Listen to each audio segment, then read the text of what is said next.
Nosotros nos lleva 2 años decidir si queremos las inversiones que ya tenemos. Esta operación ya tiene 4 años, así que no estamos hablando de lo que va a empezar. En esos mismos 2 años, países como México y Costa Rica están volando. O sea, nos robaron el mandado y nos lo siguen robando. México ha traído cantidades récord en inversión extranjera en el área de logística e industria con este tema del nearshoring o la relocalización de las plantas que antes estaban en Asia, mudarlas a su territorio para el mercado norteamericano, generando un incremento de 400% en la demanda laboral en los estados fronterizos. Costa Rica, y dicho sea de paso, México en el año 2022 atrajo cifras récord de inversión extranjera en turismo. Triplicaron la cifra prepandemia y duplicaron la cifra. Bienvenidos y bienvenidas a nuestro menú ejecutivo de Ancon. Yo soy Miguel Torres, estoy en compañía del DJ Rich. En controles vamos a estar acompañándoles en los próximos minutos hasta la 1 de la tarde, llevándoles al acontecer nacional e internacional a través de nuestro menú variado de entrevistas, comentarios, noticias y más. Les recuerdo nuestras frecuencias a nivel nacional. Nosotros estamos a través de la 92.1 FM para Panamá, Colón, Boca del Toro y Chiriquí. En Colón estamos en la 102.7 y en Darién en la 100.3. Provincias centrales. Usted nos escucha claro y alto a través de radioancon.com, también en cualquier parte del mundo. Y por supuesto que estamos en redes sociales a través de Radio Ancon PA, donde usted nos escucha o nos ve y nos sigue a través de Instagram, en Facebook y en X, que conocía anteriormente como Twitter. Ahí usted puede informarse también con el acontecer nacional. Oiga, antes de entrar con nuestro primer invitado que ya está aquí con nosotros para hablar sobre todo el tema del momento, breves noticias. Ayer el gobierno informó que la ASEP emitió pues una sanción de $599.320 a la empresa de distribución eléctrica Metro Oeste EDMET, debido a lo que calificó como deficiencia en la calidad del suministro eléctrico en la región de Veraguas. La ASEP informó también que los equipos técnicos de la Dirección Nacional de Electricidad identificaron graves deficiencias en los circuitos 34-17 de la subestación de Soná y en algunos circuitos también de la subestación de San Antonio, y según indicaron, estas deficiencias se atribuyen a la falta de mantenimiento adecuado. El mismo administrador, Armando Fuentes, de la ASEP, dijo que insta a las empresas a invertir en mejoras que impacten positivamente en la calidad de vida de sus clientes. Por otra parte, también algo positivo es que Prontur afirmó que se han generado por lo menos 902 millones durante el periodo de enero a junio de 2023, cifra que ellos señalan como sorprendente, pues supera el 17% de la meta que habían establecido para este lapso, que estimaban en 769 millones. Esto lo hicieron a través de un evento donde participaron representantes de la industria turística, sobre todo Prontur, que presentó también resultados y compartió perspectivas para el cierre del año, y auguran, imagínense, que puede estar en los 1.800 millones lo que estarían recaudando en este sector. En tanto, el mismo CEO de Prontur, Fernando Fondevilla, destacó la eficiencia de la estrategia de promoción internacional, que ha demostrado un rendimiento excepcional al generar un retorno aproximado de 57 veces el valor de cada dólar invertido.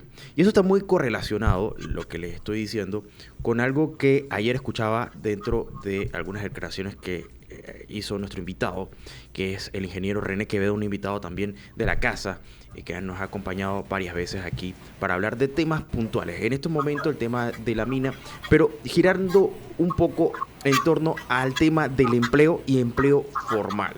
Ingeniero, le agradezco primero que nada por siempre atender muy amablemente nuestra invitación a Radio Ancon. Bienvenido.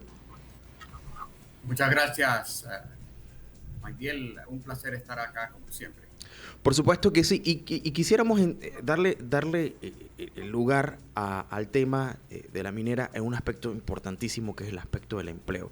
Y escuchándolo anteriormente, usted como experto en esta materia ha destacado la importancia de generar nuevas plazas de empleo. Estamos hablando de una cantidad enorme de trabajos que también están implicados en este tema de la mina, y muy pocas personas realmente apuntan hacia ello. Sí, yo tuve la oportunidad de intervenir el lunes y reitero, me reitero en mi posición. A ver, definitivamente que el contrato pues tiene aspectos de redacción que se pudiera mejorar. Ahora, hay una realidad socioeconómica, y eso fue lo que yo prácticamente planteé. Yo no vengo a hablar del contrato, yo vengo a hablar de la coyuntura socioeconómica en el cual o dentro de la cual ocurre esta transacción. A ver, en el 2017, ¿okay? El Mitradel tramitó 445,000 nuevos contratos laborales. En el 2022 fueron 240,000. Quiere decir esto, que en 5 años la economía perdió 205,000 contratos laborales, 205,000 familias que no recibieron un salario, 205,000 vacantes que no se llenaron. Al mismo tiempo, la población económicamente activa aumentó en 147,000 personas. Quiere decir esto, que disminuyó la oferta de empleo digno en 205,000 y aumentó la demanda en 147,000. Matemática simple. Hay 352,000 personas buscando trabajo digno y no lo encuentran. Añadir 40,000 empleos que genera el ecosistema minero no tiene ningún sentido. ¿Okay? Ahora bien, en ese periodo de tiempo, de 5 años, o sea, nosotros pasamos de generar 1,900 informales por mes a más de 10,000. Y el número de ninis aumentó en 56%. Hoy, los jóvenes, 27% de los jóvenes de 15 a 29 años son ninis. Los jóvenes son 24% de los trabajadores del país y 54% de los desempleados, de acuerdo a las cifras del censo. Entonces, se habla de que no hay que desarrollar la minería, sino el turismo. Señores, 62% de los empleos en el turismo son informales. Hace 10 años era 25%. Quiere decir esto, que la desconfianza de los inversionistas en el sector turístico panameño ha aumentado de manera dramática. Pero no, es que ni siquiera lo han podido hacer los ticos. Los ticos, de acuerdo a cifras de noviembre del año pasado, generan 370,000 nuevos empleos en el sector turístico, de los cuales entre 55 y 60 son informales, con el agravante de que la llegada de nuevos turistas no está significando un aumento en los empleos formales. Paralelamente, Panamá pasó de ser destino favorito de las inversiones extranjeras, ¿okay? A ubicarnos hoy en el puesto número 9, de acuerdo al informe que presentó el mes pasado KPMG, donde nos ubican en el puesto número 9 después de Argentina. Nosotros nos lleva 2 años decidir si queremos las inversiones que ya tenemos. Esta operación ya tiene 4 años, así que no estamos hablando de lo que va a empezar. En esos mismos 2 años, países como México y Costa Rica están volando, o sea, nos robaron el mandado, ¿okay? Y nos lo siguen robando. México ha traído cantidades récords en inversión extranjera en el área de logística e industria, con este tema del nearshoring o la relocalización de las plantas que antes estaban en Asia, mudarlas a su territorio para el mercado norteamericano, generando un incremento de 400% en la demanda laboral en los estados fronterizos. ¿Okay? Costa Rica, y dicho sea de paso, México en el año 2022 atrajo cifras récord de inversión extranjera en turismo, triplicaron la cifra prepandemia y duplicaron la cifra récord anterior. Costa Rica es hoy el país que, proporcional a su economía, atrae más inversión extranjera en el mundo. Entonces, en ese contexto, ¿okay? Estamos hablando de la mayor inversión extranjera en la historia del país. ¿Okay? Va a ser complicado, para no decir imposible, atraer inversión extranjera si ese contrato se rechaza. O sea, tan sencillo como eso. O sea, estamos hablando de la mayor inversión extranjera en la historia del país. Se habla de que viene una inversión importante en una planta de biocombustible para Colón de 7.100 millones, más que la inversión inicial que hizo Minera, que fueron de 6.700 millones. Se habla de los semiconductores. La planta más pequeña de semiconductores cuesta 15.000 millones de dólares. ¿Okay?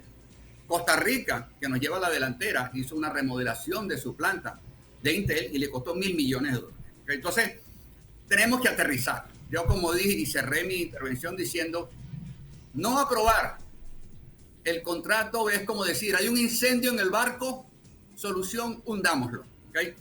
Aterricemos. No hay duda. Si hay un daño ambiental, como se dice, bueno, midámoslo. Esa operación ya lleva 4 años. Vamos a ver las cifras. Vamos a ver las estadísticas de contaminación de los ríos, de contaminación de las aguas, contaminación del suelo. Veamos las pruebas de los laboratorios de suelo de contaminación. Eso es perfectamente medible. Lo que no se mide no existe. Entonces, creo que lamentablemente me preocupa porque yo respeto todas las opiniones, pero veo que lamentablemente he visto muchas opiniones. Necesitamos más cuentas y menos cuentos. Midamos. Hay 4 años de estadísticas. ¿Okay? Midámosla. Veamos si realmente hay un apocalipsis ambiental, ¿okay? Por el cual, para que no ocurra, vale la pena perder 40.000 empleos, vale la pena perder el grado de inversión y quitarle 190 millones de dólares al programa de IBM. Sencillo, ese es el precio. Estamos dispuestos a pagar por ese precio. Necesitamos, los hechos convencen, las opiniones confunden. ¿Dónde están los datos? ¿Dónde están las cifras? Lo único que no se puede medir es lo que no existe. Entonces, y yo sí creo que existe, sí hay un impacto ambiental. Con respecto a los temas de soberanía, me es difícil traducir eso en empleo. ¿Cuántos empleos genera? ¿Okay? ¿Y cuánta inversión va a traer? ¿Okay? Eso, no sé cómo medirlo. La pregunta que tenemos que hacer, ¿okay? Es, ¿esto, aprobarlo o rechazarlo, va a traer empleo? ¿Sí o no? ¿Va a traer inversiones? ¿Sí o no? Sencillo. ¿Okay? Yo creo que, insisto, considerando, si hay un apocalipsis ambiental, ya hay 4 años de data que deben demostrar qué es lo que va a pasar en 20 años, que no ha pasado en 4. Entonces, desde ese punto de vista, yo respeto, una vez más, respeto muchísimo las opiniones de todo el mundo. No creo, honestamente no creo ni en que yo deba recurrir a la violencia para imponer mi punto de vista. Yo puedo pensar que el mundo la Tierra es plana, ¿okay? Tú puedes pensar que el mundo es cuadrado, ¿okay? Pero eso no me da a mí. Yo tendré mis argumentos, te podré convencer o no, pero yo no tengo nada me da el derecho a descalificarte. Yo descalifico cuando no puedo convencer con argumentos, tan sencillo como eso. Y la data es fundamental. Los hechos convencen, las opiniones confunden. Ahora, ingeniero, y en efecto, siguiendo lo que usted menciona sobre la data de los 4 años que ya tenemos para poder tener en firme información científica y real sobre el daño y cómo mitigarlos, va a ser fundamental. No obstante, por otra parte, y volviendo al tema del empleo, esta posible debacle que se pueda dar frente a estos números que usted mencionaba, sobre todo el número de 56% en los ninis, en la población más joven. Sabemos que ha sido un reto hasta el momento buscar respuestas. Y esto, sin tener que ser muy científico, es fácil de entender en lo que podría traducirse una crisis de desempleo, porque esto tendría impacto en todo el resto de la cadena económica y comercial, no solamente a lo interno, sino cómo queda nuestra imagen a nivel internacional, sabiendo que nosotros dependemos en gran parte, y esto aunado al tema del canal, que ya de por sí ha generado un número infinito de comentarios y que nos ha puesto en la palestra internacional. Por supuesto que llama mucho la atención lo que está pasando en el canal. Ahora, este tema, ¿cómo podría afectarnos? Y en ese mismo sentido, ¿cómo se vislumbra un escenario en donde se rechace un contrato que, como usted bien lo mencionaba, respetando también el comentario y los intereses de aquellos que están en contra, pero esto puede ser contraproducente para nosotros, porque Ok, cerramos las fuentes de ingreso de muchas familias. ¿Y qué hacemos con esas personas? ¿Qué hacemos con esas familias? Sí, definitivamente, como dije antes, ¿no? O sea, habla no de que no somos un país minero, somos un país turístico, donde el 62% de los empleos son informales. Entonces, ¿qué hacemos? Desarrollamos el turismo y nos olvidamos de la caja de seguro social. Esa es la pregunta del millón. O sea, miren, de los 102.000 empleos que se generaron entre octubre de 2021 y abril de 2022, que es la información laboral más reciente, se generaron 102.000 empleos. Solamente se desarrollaron 2.500, se generaron 2.500 empleos en el turismo. De cada 100 de esos, 11 fueron los dueños o los gerentes, 11 fueron gente de servicio al cliente y 78 fueron mano de obra no calificada con escolaridad inferior a los 9 años. Primer ciclo. Ese es el tipo de empleo que queremos, con el que vamos a salvar la caja del Seguro Social. Pregunto. ¿Okay? Entonces, no tiene sentido. Es decir, a ver, hay que aterrizar. No, hay una relación directa, ¿okay? Y volviendo a las cifras que cité antes, ¿no? de lo que pasó entre el 2017 y el 2022. Hubo aumento del empleo donde hubo inversión, minería, energía y educación, ¿okay? Perfectamente medible. Y el 90% de la contracción ocurrió en construcción, comercio, turismo y comunicación. Es decir, directamente asociados con menores niveles de inversión privada. ¿Okay? Si no hay inversión privada, no habrá generación de empleo formal. Si no hay inversión, sin inversiones no habrá contrataciones. Y sin empleo formal, la caja del Seguro Social está condenada a muerte, no importa lo que hagamos. ¿Okay? Porque si no hay cotizantes, la caja del Seguro Social no existe. Entonces, el gobierno, hoy estamos rumbo a una economía de informales y funcionarios financiada con plata prestada. Eso no es sostenible. Entonces, por eso tenemos que plantearnos, ¿no? Es decir, que haya una contaminación, una probabilidad. Que tenemos una crisis laboral es un hecho, ¿ok?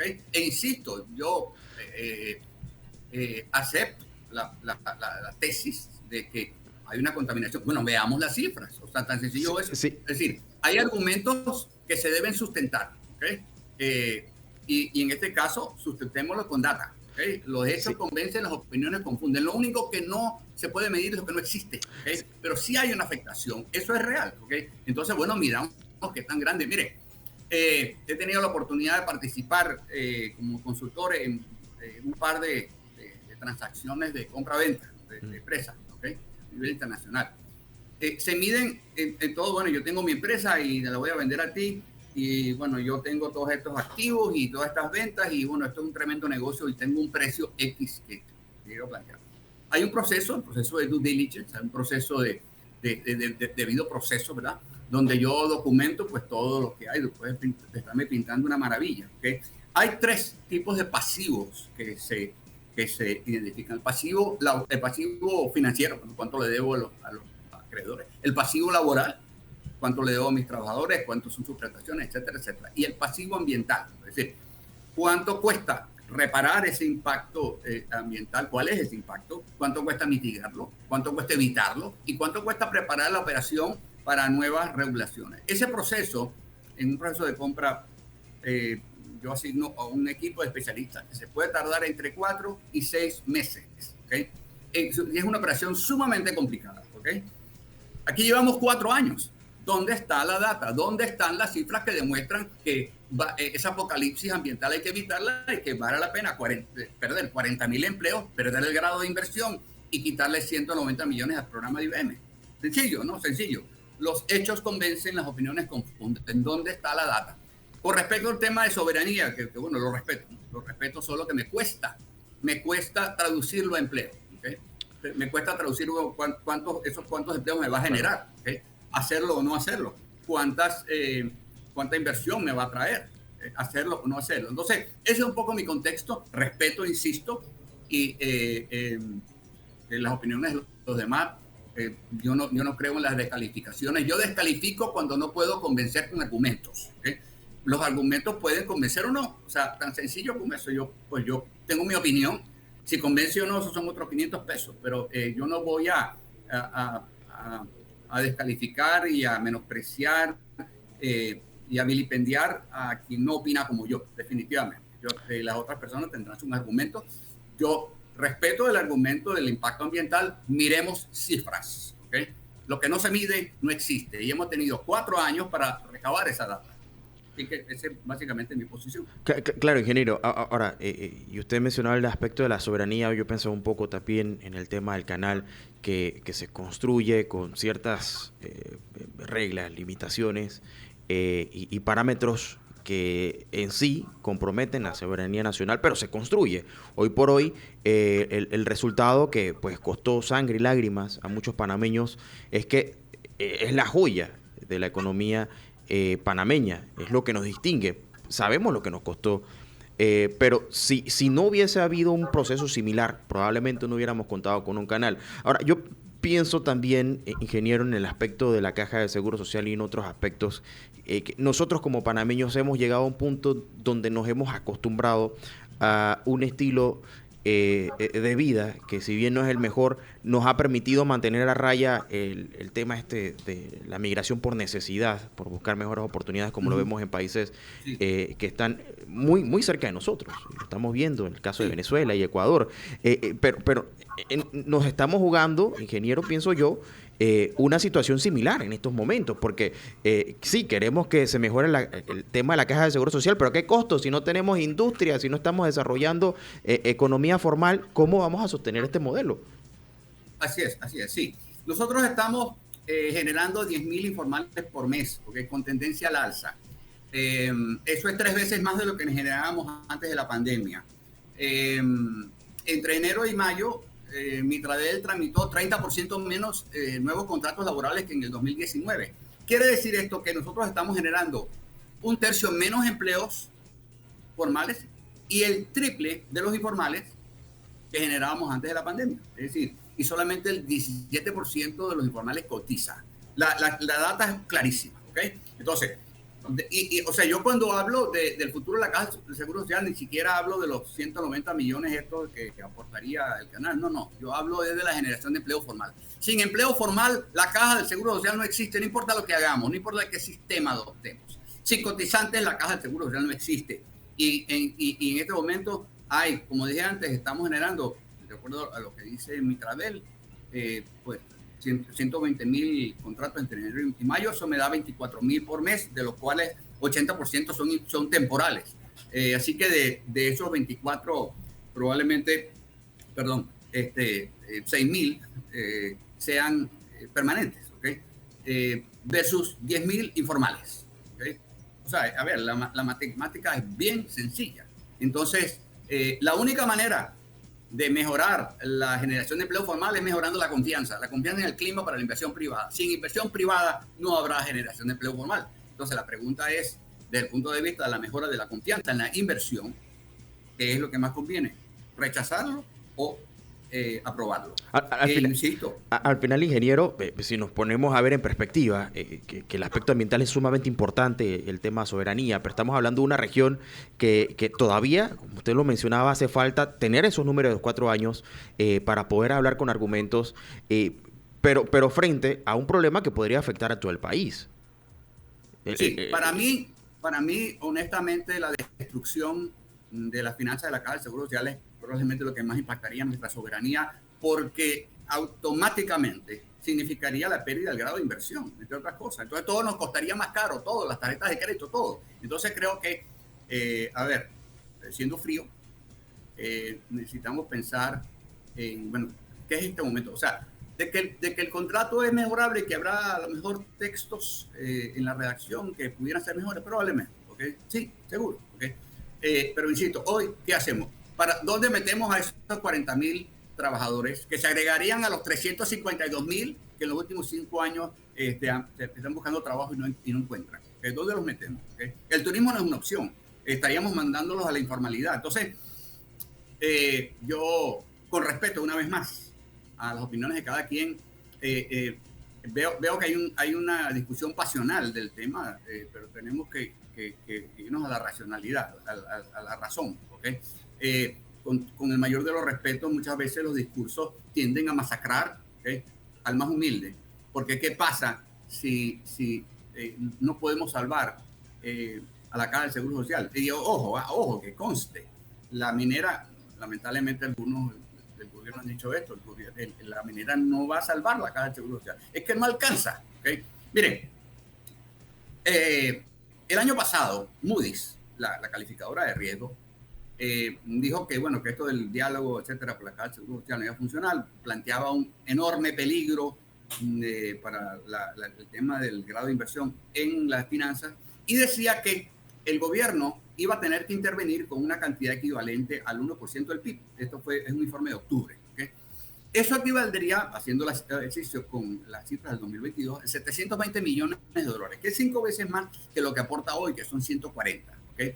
Aún agregando los 190 de la minera, todavía nos queda un hueco de 300 y tantos, 400 millones de dólares anuales. ¿Okay? ¿De dónde van a salir? ¿Okay?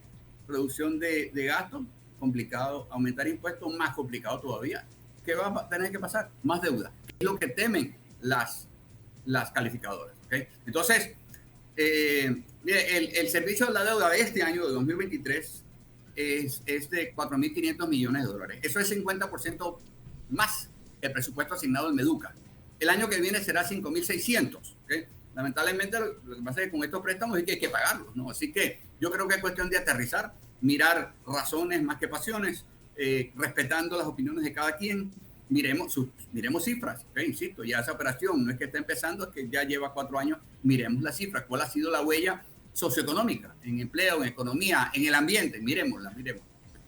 Bueno, licenciado, ingeniero Quevedo, gracias, nos quedamos sin tiempo. Definitivamente que es un tema que no acaba aquí y que hay muchísimo más que analizar y ojalá, como usted mencionaba, apelamos a la racionalización de las ideas y a encontrar un camino que sea más ventajoso. Ninguno es mejor que otro, pero definitivamente hay uno que es menos lesivo y hay que irnos por aquel que nos hace menos daño.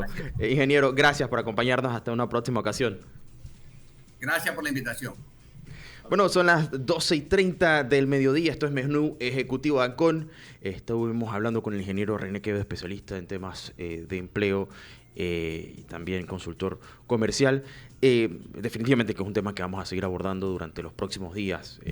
Todavía sigue el debate ahí en la Asamblea con la intervención de más de 200 personas que se inscribieron para poder dar su punto de vista tanto a favor o en contra del tema de la mina y que por supuesto nos interesa a todos, algunos por la parte ambiental, otros por la parte económica. Ya hemos escuchado pues varias de esas intervenciones y bueno, definitivamente que una vez haya algún tipo de resolución vamos a también tener más invitados comentando al respecto, pero por lo pronto nos vamos a un cambio comercial. A la vuelta venimos con nuestra segunda parte, más noticias aquí en Menú Ejecutivo de Ancon. Son las 12:40 del mediodía, seguimos con nuestra segunda parte de Radio Ancon y bueno, vamos a avanzar con más noticias en nuestro menú variado. Conversábamos más temprano con el ingeniero René Quevedo con el tema de empleos. Sigue la discusión todavía de la mina en la Asamblea Nacional. Y hablando de temas económicos, la zona libre de Colón se encuentra pues con un viento favorable tras una recuperación vigorosa en la era post-pandémica impulsada por el notable incremento en la importación de materias primas para la fabricación de medicamentos. Y según un análisis correspondiente al mes de julio de este año revela un aumento del 158% en la actividad comercial de la zona libre en comparación con el año anterior, con un total de 6.630.9 millones facturados.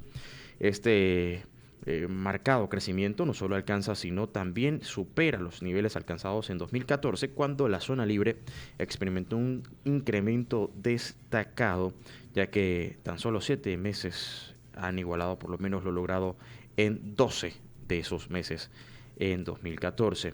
Durante el mes de julio, las importaciones en la zona libre alcanzaron un valor de 5.664.3 millones, reflejando un incremento del 233% en comparación con julio de 2022 y un asombroso 667.7% con relación a julio de 2021. Por otra parte, las reexportaciones también contribuyeron al dinamismo económico al crear el mes con una cifra de 966.6 millones, lo que representa un incremento del 11.9% en comparación con julio de 2022. Y según el gerente de la zona libre de Colón, Giovanni Ferrari, el modelo de la zona libre todavía es saludable y tenemos camino por recorrer y otras oportunidades para explorar, dijo el gerente de la zona franca más grande del hemisferio. Y desde su creación, la zona libre ha evolucionado significativamente, pasando de ser un enclave especializado en la manufactura y distribución de medicamentos y suministros marítimos a convertirse en la segunda zona libre de comercio más grande del mundo, con 2.600 empresas operando en 1.064.58 hectáreas, abarcando una amplia gama de actividades comerciales, desde productos esenciales hasta artículos de lujo. Y volviendo al tema de PROMTUR, las estadísticas del primer semestre de 2023, proporcionadas por este gremio turístico en Panamá, señalan una recuperación constante en el turismo del país. Con referencia a los datos oficiales de la Autoridad de Turismo de Panamá, se observa que de enero a abril de este año se ha recuperado el 98% de los valores turismo registrados en 2019. A través de la operación de los datos de vuelos de Forward Keys, PROMTUR identificó la recuperación está siendo liderada por el turismo de ocio y que los meses de mayo y junio han mantenido un desempeño conforme a las expectativas. Entre los mercados emisores prioritarios, Estados Unidos y Argentina destacaron al superar los valores de 2019, contribuyendo al mayor volumen de llegadas de turistas vía aérea. Con base en esta tendencia, PROMTUR estima una recuperación del 105% en la llegada de turistas al final de este año en comparación con los niveles prepandemia, considerando todos los puertos de entrada. Y en otras informaciones, esta madrugada, un autobús que transitaba la ruta Santiago-Panamá con 32 migrantes sufrió un accidente en la provincia de Herrera, dando como resultado 4 heridos leves que fueron llevados a un centro médico.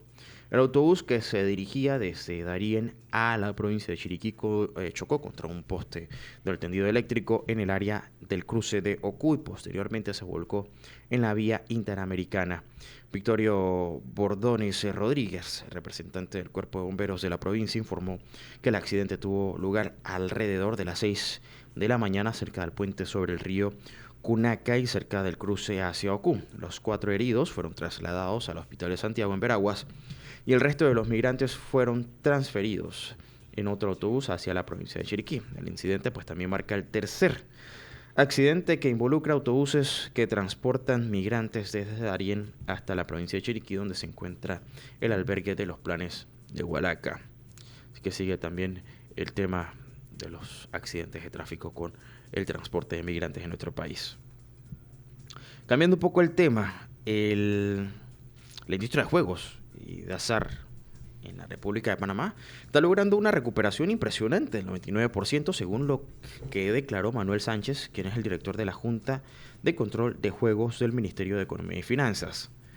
Sánchez afirmó que se espera un aumento de entre un 10% y un 12% en los ingresos de la Junta de Control de Juegos y que el 2022 tuvo por lo menos una apuesta de más de 2.500 millones de dólares en el país en relación a la industria. Sin embargo, líderes del sector han señalado que para lograr una recuperación completa es necesario estimular otros sectores como el turismo.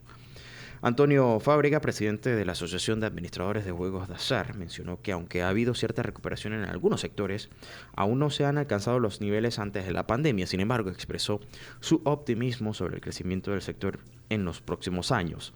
Por otro lado, William Downing, director del país de CIRSA Panamá, destacó que aunque ha habido mejoras, la industria aún no ha vuelto a sus niveles de 2019. La industria de juegos de suerte y azar representa por lo menos 90 millones de dólares al ingreso del Tesoro Nacional.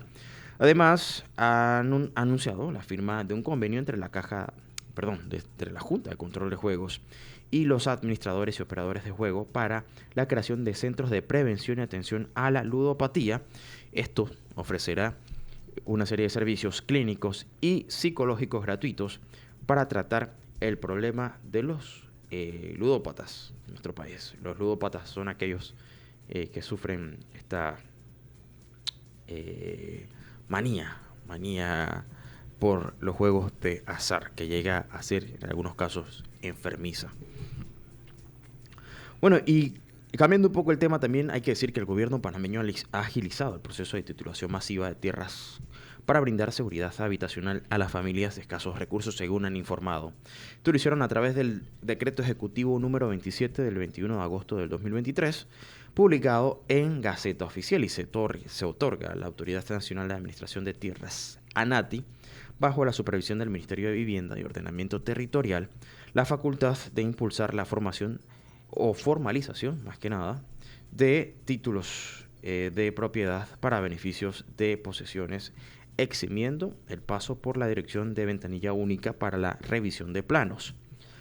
Este decreto excluye la aplicación de decreto ejecutivo número 150 de junio de 2020, que actualizó el Reglamento Nacional de Urbanizaciones en el proceso de regularización y titulación masiva, permitiendo que los trámites se rijan por decretos ejecutivos anteriores, en sintonía con la Ley 24 de 2006, que declara el interés social las actividades de titulación masiva de tierras ejecutadas por el Estado.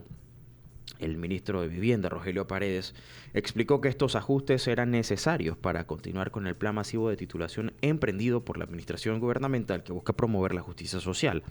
Con estos cambios también se busca agilizar y simplificar los procesos de regularización y titulación masiva, facilitando el acceso a la propiedad de tierra para las familias de bajos recursos, fortaleciendo así también la seguridad habitacional del país. Por otra parte, también el Consejo de Gabinete aprobó la presentación de un proyecto de ley que establece el presupuesto de la Autoridad del Canal de Panamá para el periodo fiscal del 1 de octubre al 2023, al 30 de septiembre de 2024. Según la Dirección de Comunicación del Estado, esta aprobación se realizó ayer 29 de agosto. El presupuesto, que será presentado ante la Asamblea Nacional por el ministro de Asuntos del Canal, Aristide Royo, contempla aportes al Estado panameño por un total de 2.470.8 millones de dólares, junto con proyecciones de ingresos por 4.774.5 millones de dólares y gastos por unos 1.542 millones de dólares. Si bien no se especificó la fecha exacta para que se lleve a cabo esta presentación en la Asamblea. Y mediante la aprobación del Consejo de Gabinete, el gobierno panameño dio luz a la modificación del presupuesto general del Estado para el año fiscal 2023. Esta modificación incluye la asignación de 2 créditos adicionales suplementarios por un total que supera los 124 millones de dólares. De esta suma, 80 millones serán destinados al Aeropuerto Internacional de Tocumen, mientras que 44.977 44 millones más que nada, casi 45 millones de dólares se distribuirán entre varias entidades del sector público. Esta decisión, documentada en las resoluciones de Gabinete 93 y 94 del 23 de agosto, buscan fortalecer aspectos de operaciones aeroportuarias y obtener obligaciones pendientes de diferentes instituciones públicas, según informó el Estado. El Aeropuerto Internacional de Tocumen va a aprovechar los 80 millones para fortalecer su presupuesto de inversiones, también para realizar pagos de servicios no personales, adquirir materiales, suministros, maquinaria, equipos y asignaciones globales, así como otras contribuciones, con el objetivo de mantener su posición líder en la región latinoamericana como proveedor de servicios de pasajeros y carga. La financiación proveerá y vendrá sobre todo de la cuenta de recuperación de COVID-19 creada por el aeropuerto y que ha acumulado 1.258 millones hasta finales de 2022. Por otro lado, las instituciones públicas utilizarán más de 44 millones para abordar pagos pendientes de vigencias expiradas y otras obligaciones debido a la falta de asignación presupuestaria en el año fiscal 2023. Estos recursos serán obtenidos a través de la venta de activos como terrenos de la Autoridad del Canal de Panamá, que están depositados en la cuenta del Tesoro Nacional. Ambas solicitudes han obtenido la opinión favorable del Consejo Económico Nacional y cuentan con el respaldo de la Contraloría General de la República. El Ministerio de Economía y Finanzas también presentará esta resolución a la Comisión de Presupuesto de la Asamblea Nacional para su consideración y aprobación. 12:52 del mediodía. Quiero también recordarles que Hertz Panamá cumple 60 años y tiene descuentos increíbles por $60, 2 días un sedán o un día de SUV. Muévete con Hertz. Reservaciones al 260-0000 o en panamahertz.com. Promoción válida del 1 de agosto al 31 de agosto de 2023. 60 años de Hertz. Panamá, pioneros de alquiler de autos. Trayectoria que nos distingue, calidad que te acompaña. Muévete con Hertz. Vive la historia. Avanzamos con otras informaciones. El Ministerio de Desarrollo Laboral ha establecido la mesa de revisión del salario mínimo en una reunión realizada hoy 30 de agosto. La mesa de revisión será tripartita, compuesta por representantes del sindicato como la Confederación Nacional de Unidad Sindical Independiente, CONUSI, y el Consejo Nacional de Trabajadores Organizados, CONATO, empresarios representados por el Consejo Nacional de Empresa Privada, CONEP, y la Cámara Panameña de la Construcción, CAPAC, y funcionarios gubernamentales del Ministerio de Comercio e Industrias, el Ministerio de Economía y Finanzas y el Ministerio de Desarrollo Agropecuario y Mitradel. Esta primera reunión se aprobó el calendario que se extenderá hasta diciembre, periodo en el cual se llevarán a cabo las revisiones de las actividades económicas y sus áreas geográficas, divididas en 2 segmentos. Tanto los trabajadores como la empresa privada tendrán la oportunidad de revisar cada una de estas actividades económicas. Cabe señalar que en el último aumento salarial se realizó hace 3 años. Esto es interesante porque se aumentó el salario mínimo en ciertas actividades que habían mostrado recuperación en 2021 en comparación con 2019. Algunas de las áreas que se vieron afectadas por este aumento fueron la agricultura, la pesca y la ganadería, así como actividades de servicios sociales, financieros y de salud privada, y el servicio doméstico, entre otros. Esto va a ser importantísimo. Por supuesto que vamos a darle también seguimiento al tema de la revisión del salario mínimo. Esto también contraste con el tema del empleo formal, que sigue siendo uno de los problemas sin resolver en nuestro país. El tema económico, pasamos al tema político y el tema electoral. El Partido Panameñista, representado por Luis Barría, anunció, imagínense, después de que vimos toda esta parafernalia hace unos días entre 3 colectivos políticos, incluyendo el Cambio Democrático, al Partido País y al Partido Panameñista, con sus 3 presidentes, Rómulo, Álvarez y Blandón, pues sucede que anunciaron por parte de los panameñistas la suspensión temporal de las conversaciones para una posible alianza con el Partido Alternativo Independiente Social. Esto debido a las declaraciones emitidas por Toto Álvarez, candidato presidencial de País, quien había afirmado que Rómulo Rux, candidato presidencial del Cambio Democrático, iba a liderar esta alianza opositora. Barría explicó que la decisión del directorio se basa en las declaraciones fuera de lugar de Álvarez y que por tanto se tomó esta medida. Además, el Partido Panameñista ha decidido continuar las conversaciones con el Partido Cambio Democrático con la condición de respeto y con la comprensión de que quedan asuntos importantes por definir antes de formalizar la alianza entre ambas agrupaciones. Barría también agregó que si Rómulo Rux desea continuar con las conversaciones con el Partido Panameñista, estas serán de carácter bilateral por el momento, en otras palabras, sin la contemplación del partido que lidera Toto Álvarez, País. Y pues precisamente hablando de País, el presidente de este partido Alternativa Independiente Social, José Alberto Álvarez, respondió a la decisión del Partido Panameñista de suspender las conversaciones para un posible grupo de alianza entre ambos colectivos. En una entrevista que hizo Toto Álvarez, expresó su descontento ante la suspensión de las conversaciones y sugirió que esta podría indicar la negativa a formalizar alianzas en otros cargos.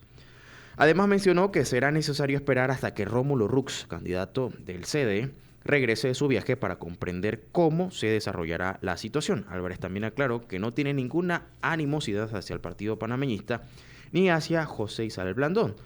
Afirmó también que estas cuestiones son propias de la política y que con sabiduría y diálogo se pueden resolver las diferencias. En cuanto a sus declaraciones sobre quién debería liderar la alianza, indicó que podrían haber sido malinterpretadas y aclaró que desde su punto de vista, si se llega a formar una alianza, el candidato lógico para liderar sería Rómulo Rux, basándose en sus propias razones. Así dijo Toto Álvarez. Oye, y antes de cerrar, nos vamos con esta encuesta que realizó Gizmo Services y que se publicó a través de La Estrella de Panamá, medio aliado de Radio Ancon, y señala que el 54% de los panameños aprueba las acciones que están llevando a cabo para combatir la corrupción en el país. La cifra representa un ligero aumento en comparación con el mes de junio, cuando el porcentaje de aprobación era del 52%. Las cuentas también se basa en una muestra de 1.800 casos efectivos en todas las provincias y comarca no Pebuglé, y se realizó del 19 al 23 de agosto y tiene un margen de error de aproximadamente 2,3% con nivel de confianza de 95%. En otros aspectos, la encuesta también refleja un 8% de los encuestados quienes consideran que la situación del país está mejor en general, mientras que el 31% cree que está mejor en comparación con el año pasado. En cuanto al manejo de la seguridad, todavía hay un 56% de las personas que aprueban la gestión en este ámbito. Además, el estudio muestra un aumento leve en la percepción de generación de empleo, con un 49% de aprobación en agosto. Sin embargo, la gestión gubernamental en relación con la economía tiene una desaprobación del 45%, mientras que el manejo turístico obtuvo un 44% de aprobación tanto a nivel nacional como internacional. En cuanto a los servicios públicos y educación, también obtuvieron un 42% de aprobación en la gestión del gobierno. Así que un poco más pareja la situación a nivel de los encuestados. Con esto llegamos al final. Gracias por acompañarnos en Menú Ejecutivo Ancon. Mañana seguimos con más de nuestra oferta informativa al mediodía aquí por Radio Ancon. Yo soy Mike Del Torres, estoy junto al DJ Rich, quien se queda para acompañarlos con 2 horas de información deportiva junto a Miguel Ángel Cuadra y Manolo Álvarez Cedeño en la cancha.